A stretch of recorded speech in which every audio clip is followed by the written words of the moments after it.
Let me just cover this topic of clemency for you. Often you can find so many questions in prelims. You could find, I hope you have seen certain questions with respite, commute, and you are asked to match the following with the definitions. These do come under the concept of clemency, and there's a one aspect of which can be a probable question in mains as well. And it is very much important as far as JS2 is concerned. So before we get into the topic of clemency, I want you to know the definition of clemency. Clemency is nothing but it's a meta term, a superficial term one could use for mercy. It's just like giving you a mercy.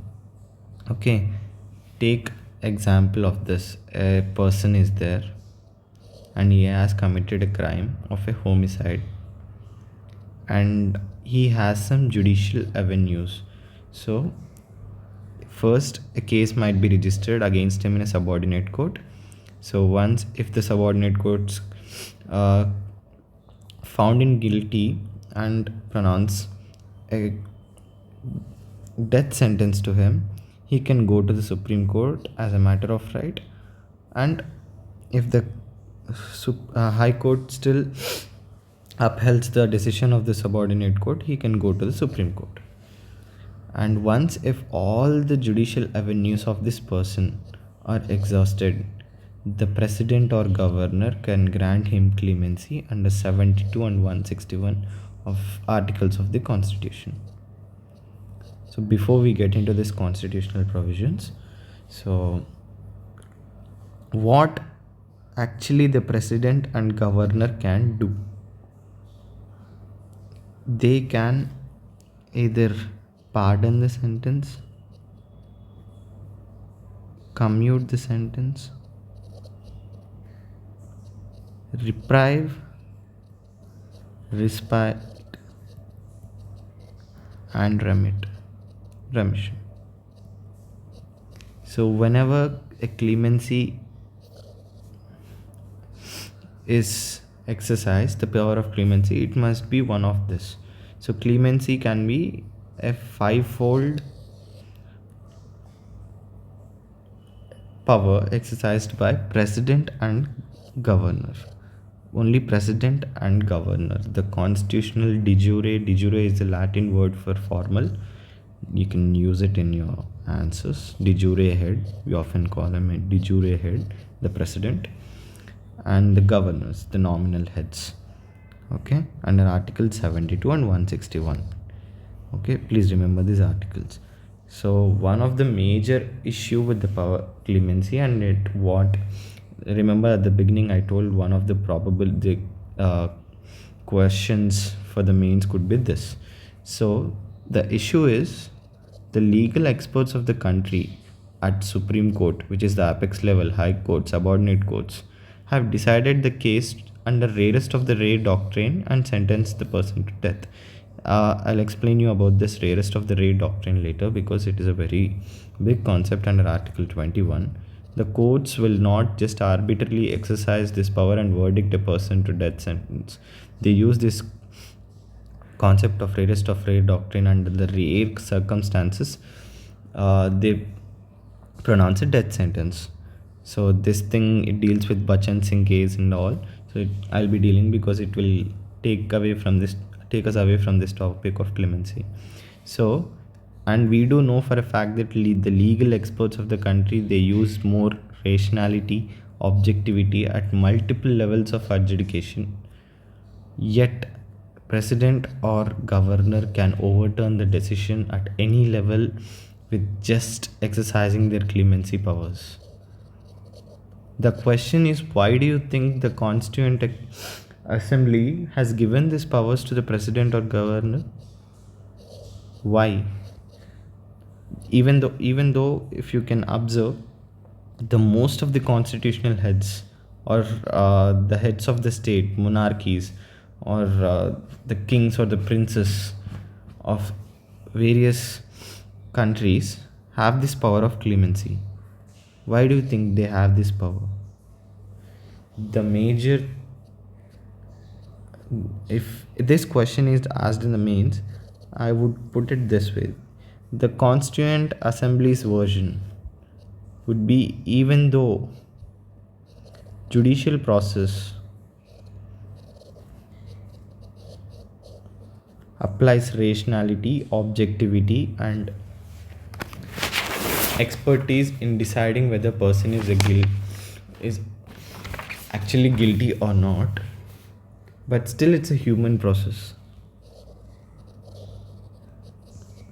And remember, our Constituent Assembly drafted this constitution in the time of 1946, and the scope of a human error is much more during those times. And even though we have not updated the judicial system, that's another aspect of it. So, but yeah, it is a human process, and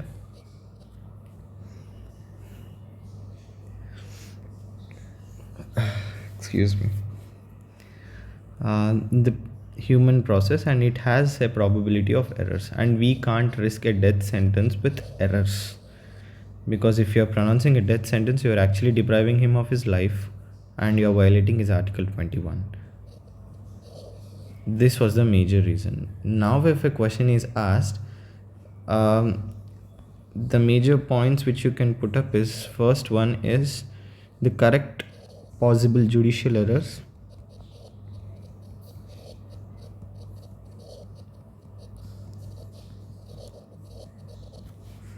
Second one,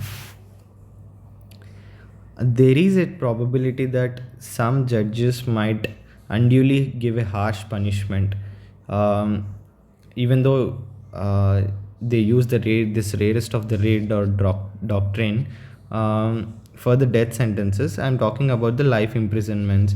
Even if a person, I'm not telling that committing a theft is a good thing. If a person commits a theft and if he is given a life sentence, it's somewhat an unduly harsh punishment, so it can be changed in its character. So to correct this unduly harsh punishments,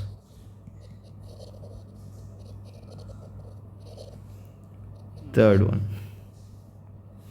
once the Supreme Court gives its final judgment, there might be new facts which come into light after that.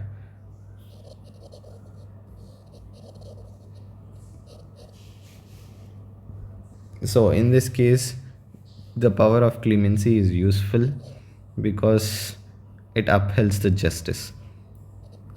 The fourth point, I would like to give you one more suggestion. When you're listing out your points in the mains, so make it the first point and the last point the strongest points which you have got. So this doesn't let the scrutinizer to go away with the drift of low intensity points. So correct unduly harsh punishment and new facts might come into the light after that is somewhat of low intensity according to me. But the correct possible judicial errors and the last point which I'm going to tell now, this might be having a much weight. Okay, so correct the problem of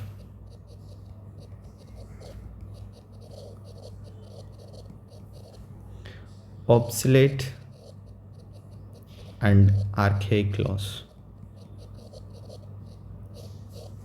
The meaning of obsolete and archaic is old and outdated. See, take for example, with the emergence of technology, with emergence of new individual rights and liberty, there are certain laws which are outdated.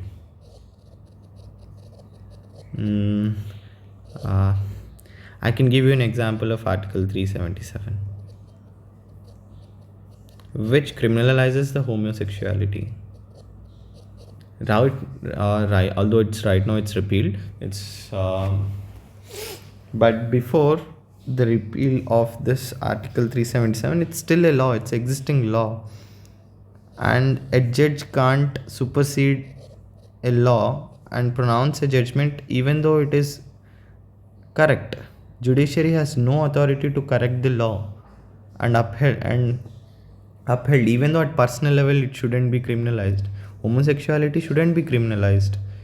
uh, and a judge is with the tied hands. He can't do anything unless and until parliament intervenes. Okay, so to correct this problem of obsolete and archaic laws, the president and governor can step in, and this also produces a drift that we have to move towards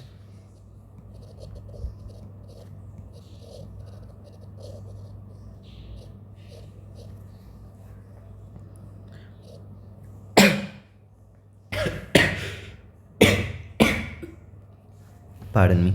Of course, pardon is the first clemency power. I'll discuss it later. Yeah, move towards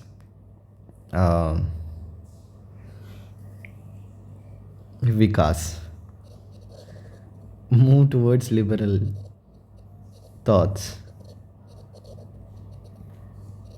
and social justice. So once a president or a governor, if he reverses the decision of a Supreme Court, it gathers so much attention from media, so much attention from the nation. So according this puts a moral obligation on the parliament to repeal such archaic laws.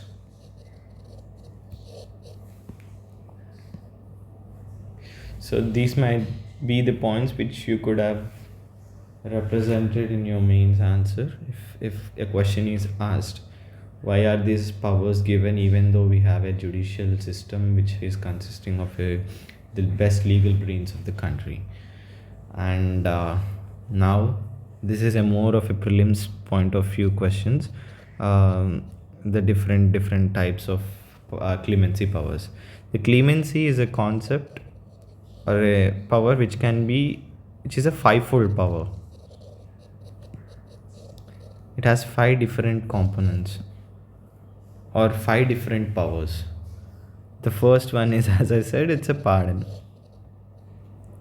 Pardon is total punishment. Whatever the courts have declared or gave a verdict on that, the total punishment is nullified. This is very rare, and I think it hasn't happened in India till now. It usually doesn't happen. Commutation. Change the character of punishment. I used to remember this way: CC. Commute means the change in the character of punishment. Commute and change in the character, CCC. So if a person is given a death sentence, it can be change its character to a life imprisonment. If it is a life imprisonment, it can be changed into a sentence of less than 7 years or something like that. So changing the character of the punishment. Third one is remission.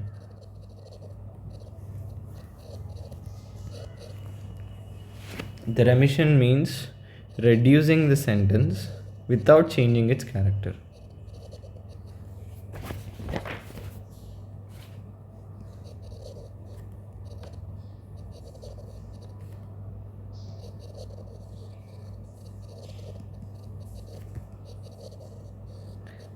And the next one, before going to the next one, I'll give you an example. A person is convicted and he is in the jail from the past 2 years. He has been convicted of a crime and he has been sent to jail for a life imprisonment. Okay. Suddenly he has some medical emergency and it has been declared that he might not be living for more than 2 years. In such cases, or if there are so many hypothetical cases, this person might go insane.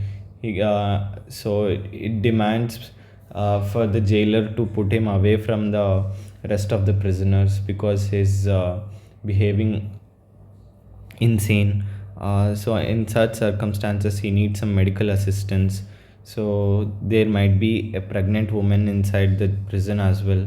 So in such situations, special circumstances, we can remit the sentence, we can reduce. So if we remit the sentence under these special circumstances,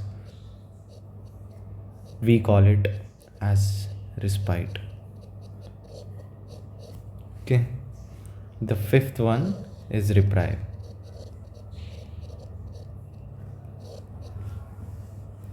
I'll give you an example, one more example to clearly understand what reprieve is. January 1st, the Supreme Court gave death sentence to a person.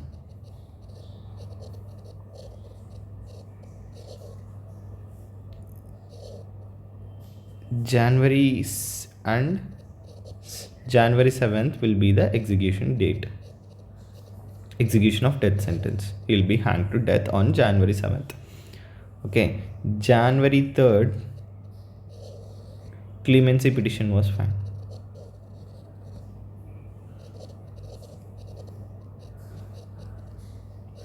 With the president or governor. So the president or governor, they both are left with 4 days.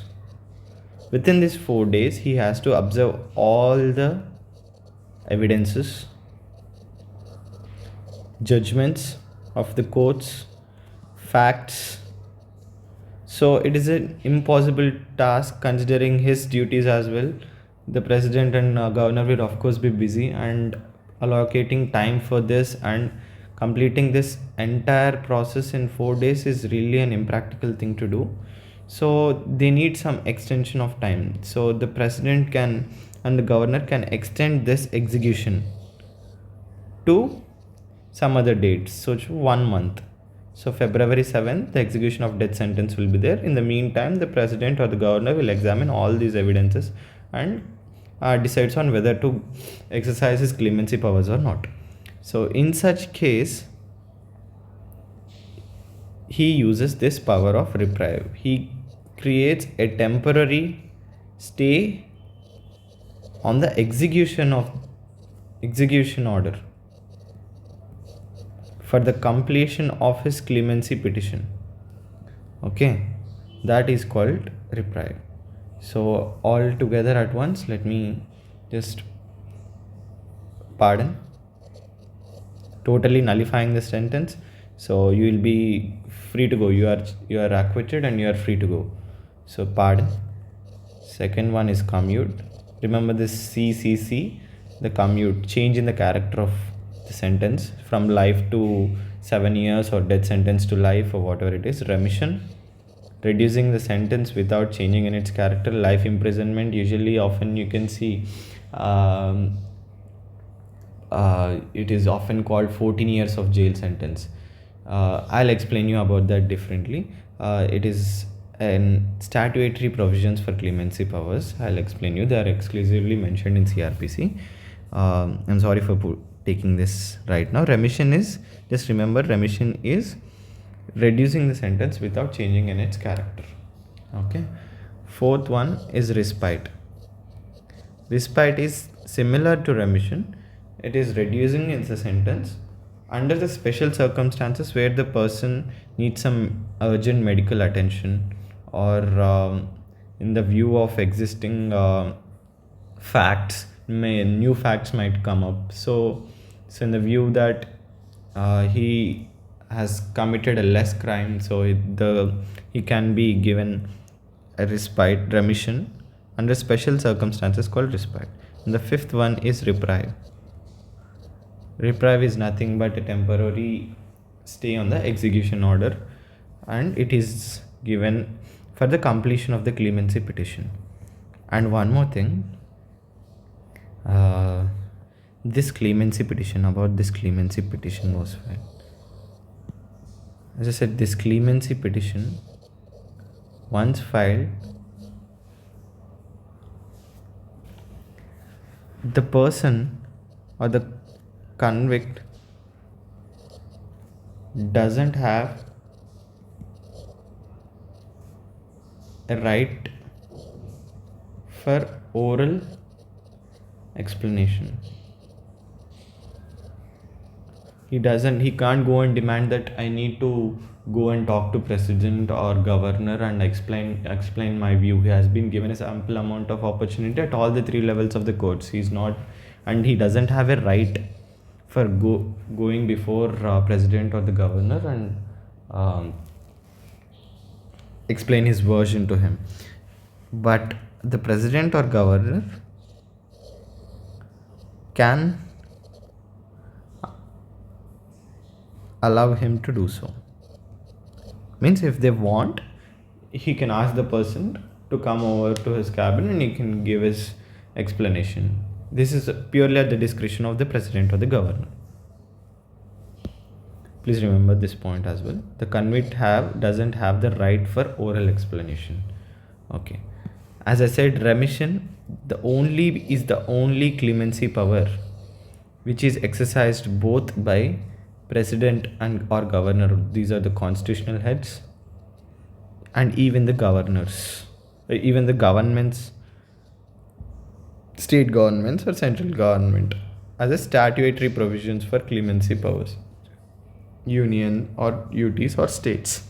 Okay, often you could have seen the recent news about remission of Bilkis Bano convicts, remission of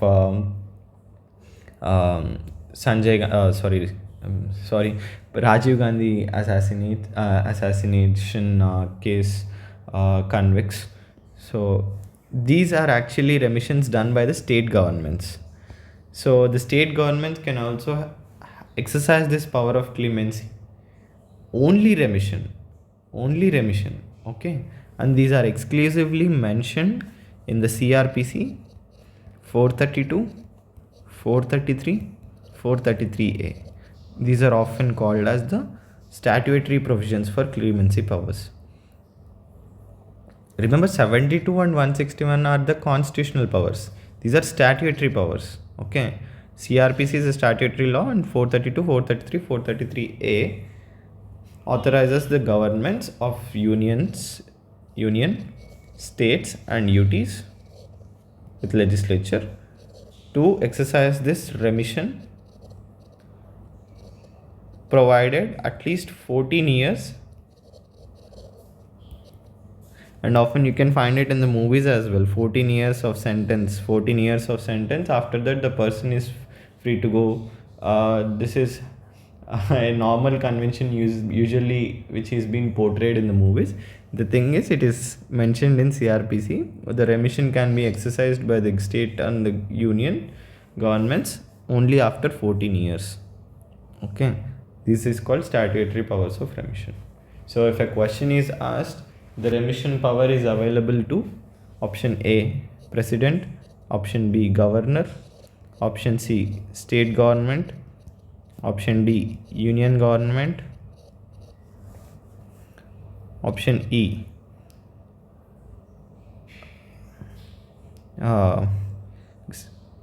governments of union territories with legislature.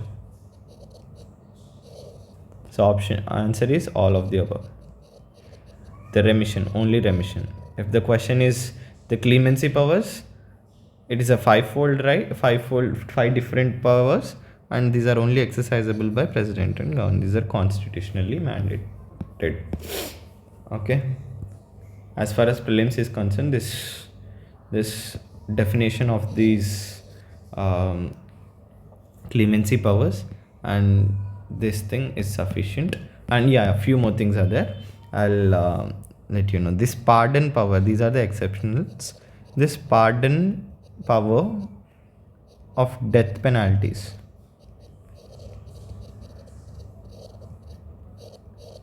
Okay, death sentences. If a person is sentenced to death and only president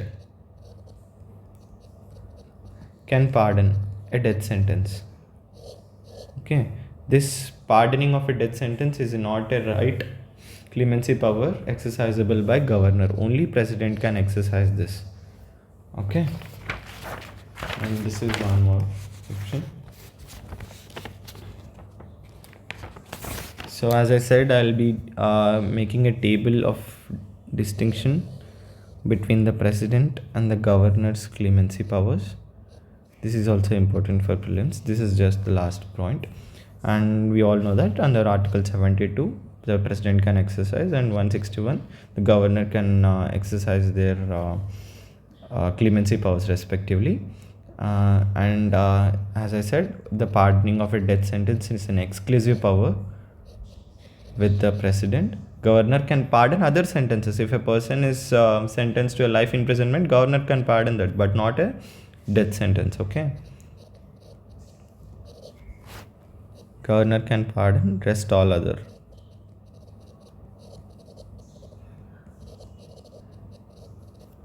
Okay, the second,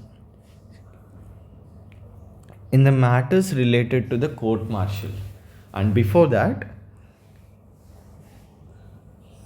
the executive powers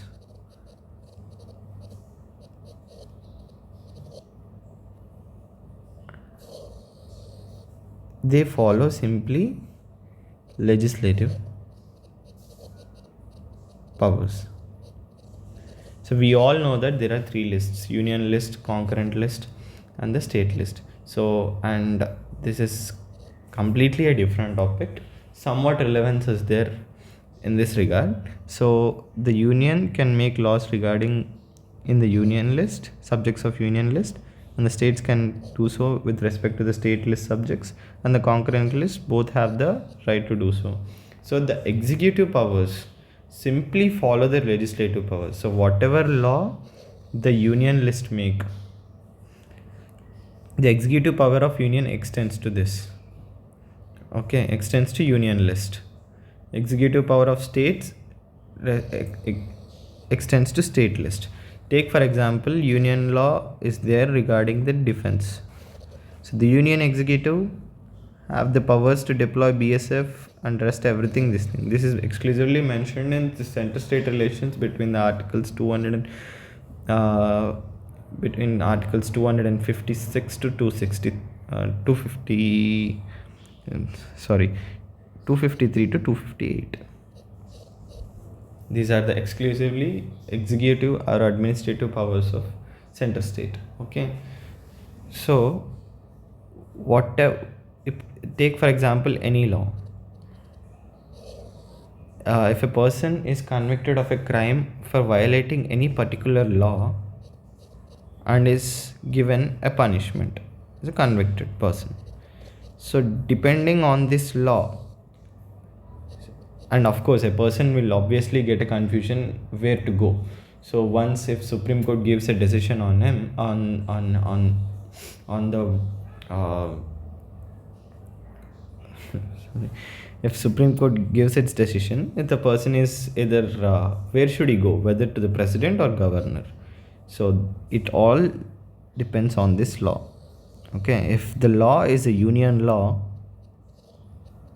which comes under the union list and it is executed by union, where the executive power of union extends, the person can file a petition with the president. And if it is a state law and the state executive the power of state executive extends over this law, the governor can be consulted for filing a petition of clemency. You understood this? At least I'll explain it to you in a clear way. Take for example, if a person is there and he violates by trespassing into an army area. Okay,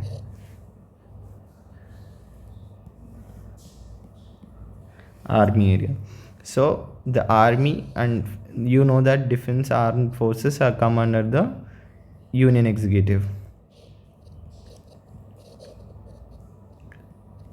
and the High Court gave him a life imprisonment So, and so does the Supreme Court. Now he can go. Where shall he go and file a petition? Since it is a union law and the union executive extends its power over there, if the conviction for an offense against a law to which the executive power of union extends is, it should be compulsorily filed with the president. The clemency petition should be filed with the president. If rest of all other cases where the normal homicides, murder cases, rest all they come under the state executive, because the state police deal with that. State police is a state subject. Okay, so you can file a petition with the governor. So these are the major differences. So I hope you understood this point. And there are certain judgments. What is the Supreme Court's opinion on this clemency? The first of such series is, and this is exclusively for mains perspective, and of course a question could be asked in prelims. It is always an unprecedented and unpredictable paper these days. So the second, first and foremost case is Kehar Singh case of 1989. The question is, when the entire judiciary applies its wisdom and the sentence is overturned by the president or governor, can we file a repetition on the president or governor for a judicial review? Okay, there might be a chance, because governor is such a person, he is appointed by the center.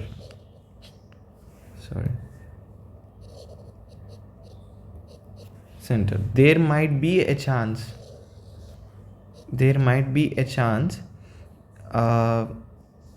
where president or governor could be corrupt. They are just favoring someone.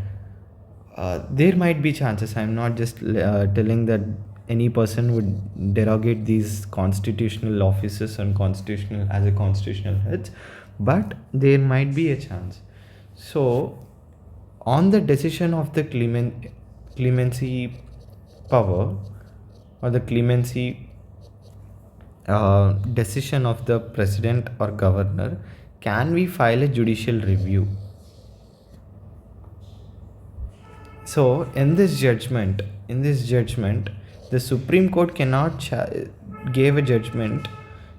Supreme Court said that it cannot challenge the judgment of a president or governor on the merit of wisdom, but Supreme Court has a very limited judicial review. Obviously, the judiciary cannot question the wisdom of president or governor. Okay, and clearly, and one more point to mention, one more issue regarding the clemency powers is it tries to in a nonce way, it violates the principle of separation of powers. President, governor are union executive. Okay, union and state executive respectively.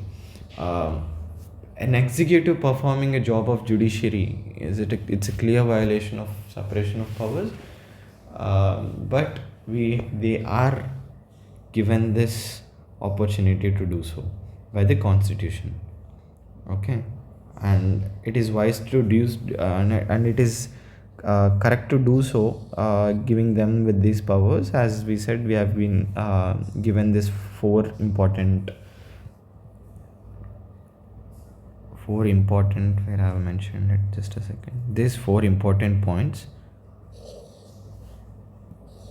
which gives base to this gives substance to this decision of granting them granting the executive with judicial powers. So please remember that. And in this first Kehar Singh case of 1989, Supreme Court said that yes, we do have a judicial review, but it is very limited, and we cannot question the wisdom. On what grounds you have given the clemency, you cannot question the wisdom of president or governor.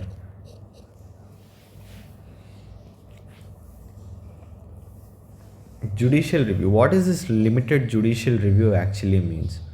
The limited judicial review, according to the Supreme Court in this judgment, was to ensure, to make sure that whether president or governor has given this judgment, gathering all the facts and evidences before arriving this conclusion. Okay. The petitioner cannot, as I said, the petitioner cannot insist on oral hearing. Okay, because he is given a sufficient chance, but president can allow him for an oral hearing. So whether he has done this oral hearing or not, so judicial review can extend its scope to whether president or governor gathered all the information before arriving at the conclusion, whether the petitioner has been granted a oral hearing in front of the president or governor, because this is a very high chance of manipulating someone or with this oral this thing. And they also, Supreme Court also said that they cannot lay down any guidelines for exercising clemency. Okay, institutions of president and governor cannot be viewed as an appellate bodies to file appeals against Supreme Court. So it shouldn't become a convention like scene where once the Supreme Court gives a judgment, go and file a petition, clemency petition with the governor or president. They ultimately become like an appellate bodies. So it shouldn't be the case. Clemency powers of president and governor must be exercised only on the advice of Council of Ministers. The clemency powers, they cannot, this is not, the clemency powers are not at his discretion. Okay, discretionary powers of president and governor does not include the clemency powers. This is also a quite important point to be noted. They do it on the advice of the Council of Ministers. Okay, advice of PM and Council of Ministers. Okay, at the central level, CM and the State Council of Ministers at the state level. Okay, this is not an independent decision. Okay, and these are all the things which let me summarize this for you. The first thing is, the Supreme Court said that they have a very limited judicial review. What is this judicial review? To ensure that president and governor have gathered all the facts and evidences before arriving at that conclusion, and whether there has been a case of oral hearing, whether governor or president insisted on oral hearing. And they also said that the president and governor should also exercise this power of clemency only on the advice of Council of Ministers and the Prime Minister or CM at the state level. Okay, and it's not an independent discretionary power available to them. And the fourth point is, they cannot be viewed as an appellate bodies above Supreme Court. Okay. And one more thing they said is, they cannot lay down any guidelines. I mean, they cannot dictate president or governor. It's ultimately the Supreme Court is also giving again one more judgment. It is more like a review or a curative petition. It's not a claim. It is just transforming into a clemency, from a clemency petition to the curative petition. So for that not to happen, judiciary cannot lay down any guidelines for exercising clemency, and it is completely up to the wisdom of, we cannot question the wisdom of the president or governor. The president or governor, when I say it, is these are the powers exercised by Prime Minister and the Council of Ministers. Okay, and there is one more case after K.R. Singh judgment. This happened in the case of Andhra Pradesh. 2004, the Congress party government came into the power. Okay, and there was this person called Guru Venkat Reddy, and he has been convicted of an offense. Okay,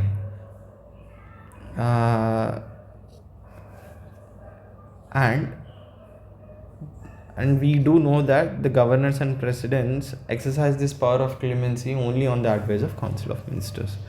The CM, and on the advice of the CM, governor granted a clemency power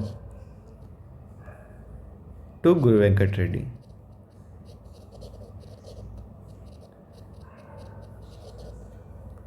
Okay, this is pure politicization, criminalization of politics. Okay, there, and Supreme Court is obviously it is so upset with this abuse of clemency powers at the governor level.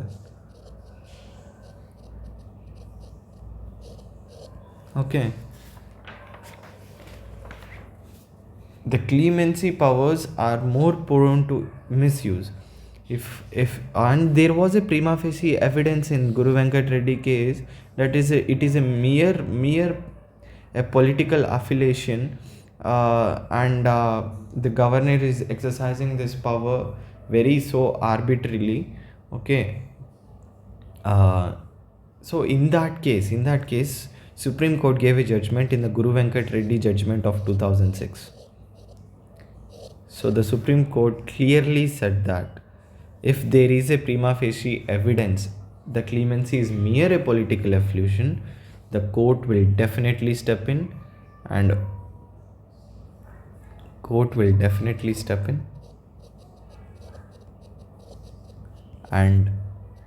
and widened the narrow judicial review on the wisdom or merit of the judgment of president or governor. And the clemency, and this is the first point, when definitely can step in on the wisdom of the when there is a prima facie evidence that it is a mere political affiliation.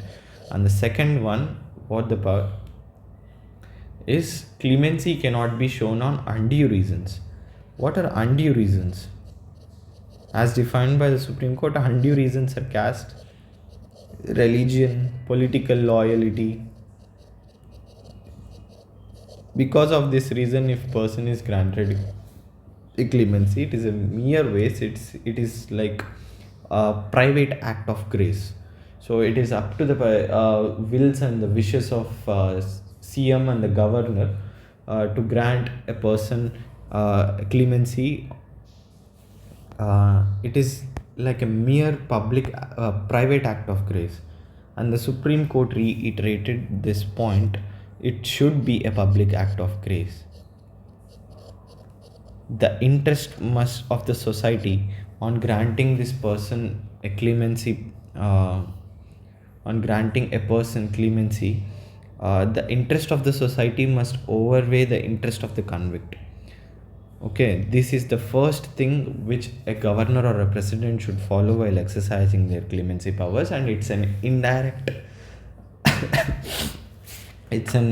indirect guideline for exercising clemency, although it is a not officially, but it's an indirect way of restricting the abuse of clemency powers at governor level.